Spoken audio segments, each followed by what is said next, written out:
साथियों, अभी एक सवाल है हमारे बीच में और ये सवाल सबसे ज़्यादा हम आम अभ्यर्थियों को परेशान कर रहा है। और वो सवाल ये है कि 1 से लेकर के 12th तक की बहाली एक साथ ही होगी। मतलब एग्ज़ाम जो हमारे होने वाले हैं वो 1 से लेकर के 12th तक एक साथ ही किए जाएंगे। देखिए, ये तमाम जो मसला है, क्या सच में 1 से लेकर के 12th तक की बहाली जो है वो एक साथ आएगी?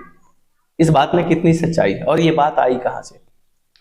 इस वीडियो को आप आखिरी तक देखिए। आपके तमाम जो सवाल, तमाम जो परेशानी है, डेफिनेटली है क्लियर हो जाएगा आपका कि क्या सच में 1 से लेकर के 12th तक की बहाली एक साथ होगी या 1 से लेकर के 12th तक की परीक्षाएं एक साथ होगी। ये बात क्लियर हो जाएगी और ये सारी बातें मेरी अपनी नहीं होगी, कुछ बातें विभाग की होगी, कुछ बातें हमारे शिक्षकों की होगी जो शिक्षक कार्यरत हैं। तो आप इस वीडियो को मतलब लास्ट तक तो जरूर देखें। आपके तमाम जो डाउट, तमाम जो दुविधा हैं, वो सारी जो हैं वो क्लियर हो जाएंगी। दोस्तों, कल विभाग के अंदर हमारे शिक्षक साथी गए थे और ये 40-50 कैंडिडेट गए थे, एक दो नहीं थे। मतलब इनका एक तरीके से टीम ही था। ये लोग मिले हैं और इनमें कुछ छात्र भी थे और इनमें ये सवाल रखा गया कि 1 से लेकर के 12th तक की बहाली एक साथ होगी।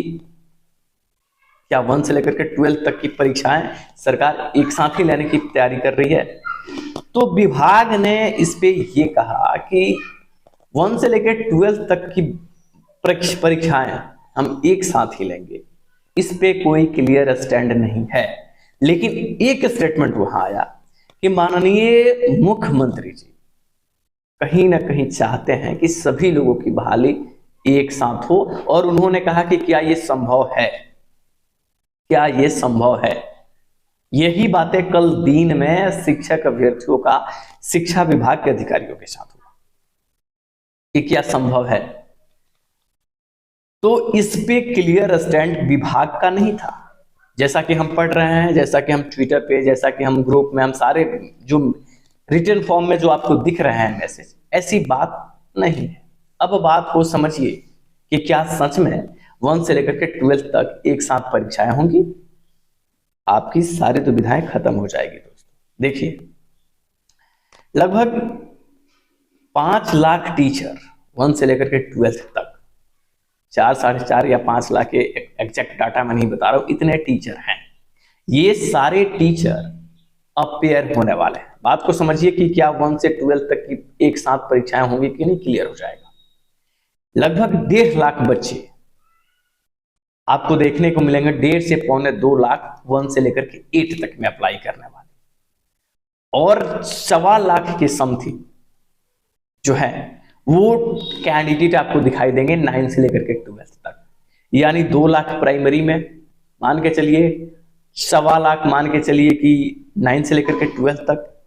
मतलब मान के इनका एग्जैक्ट डाटा 3 लाख, 3.25 लाख के समथिंग मारिए, 5 लाख के आसपास टीचर, यानी 8 से 8.5 9 लाख कैंडिडेट हो जाएंगे। दोस्तों हाँ, इतने कैंडिडेट होंगे 8 लाख के साथ। 8 लाख मतलब ये एक अप्रोक्सीमेट मान के चलिए, इतने कैंडिडेट। क्या इतने कैंडिडेट का पेपर लिया जा सकता है? 4 से 4.5 या 5 लाख बीपीएससी में बच्चे एग्जाम्स देते हैं। आप समझिए, एग्जाम 4 से 4.5 लाख बच्चे देते हैं, 5 लाख। हाँ, एग्जाम में अपियर इतने होते, इससे ज्यादा नहीं होते। फॉर्म डालने के लिए 6 लाख तक गिर जाते हैं, मतलब मान के चलिए। तो क्या 8 8.5 लाख एग्जाम्स को सरकार ले सकती है? जैसा माननीय मुख्यमंत्री का आदेश है कि इनके एग्जाम्स एक साथ लिए जाएं, और वही बातें जो है वो पेपर में आपको दिखाई और अलग अलग साइट्स पे आपको दिखाई दे रहे हैं। अब आगे का पॉइंट अगर आप ध्यान से समझिए दोस्तों, तो इन 8 लाख बच्चों का एग्जाम लेना, वो भी एक पेपर नहीं बनाना। पेपर कई होंगे, 1 से लेकर के 5 तक, 6 से लेकर के 8 तक, 9 से 12 और मतलब 9 से 10 और 11, 12 जो पेपर होंगे वो अलग होंगे। इतने पेपर बनाने के बाद क्या संभव है कि सरकार सारी वैकेंसी एक साथ सारे लोगों का परीक्षा ले ले? ऐसा प्रतीत अभी नहीं होता है। लेकिन इन केस दूसरे तरफ अगर शिक्षकों की बहाली, शिक्षकों के लिए अलग एग्जाम्स वो ले ले, तो 1 से लेकर के 12th तक वो बहाली एक साथ कर सकती थी। दोस्तों ये बातें आप साफ समझिए, शिक्षकों को अगर हटा दिया जाता तो 2 से 2.5 लाख, 2.5 से 3 लाख बच्चे ही होते 1 से लेकर के 12th तक, जिनकी एग्जाम्स आसानी से एक साथ ली जा सकती थी अगर टीचर को हटा दिया जाता। और मुख्यमंत्री और उप मुख्यमंत्री के जो एग्जाम्स लेने के इनके जो इरादे हैं कि साथ में लेने का, तो ये तभी संभव है। हाँ, ये बातें जो लोग लिख रहे हैं आ रहा है, ये गलत नहीं है, ये बातें हुई है, लेकिन इस पे एग्जाम्स होने पे क्या है कि अभी क्या है, रिक्ति नहीं आई है, 25 तक रिक्ति भेज देनी है, उसके बाद इस पे मंथन होने वाला है।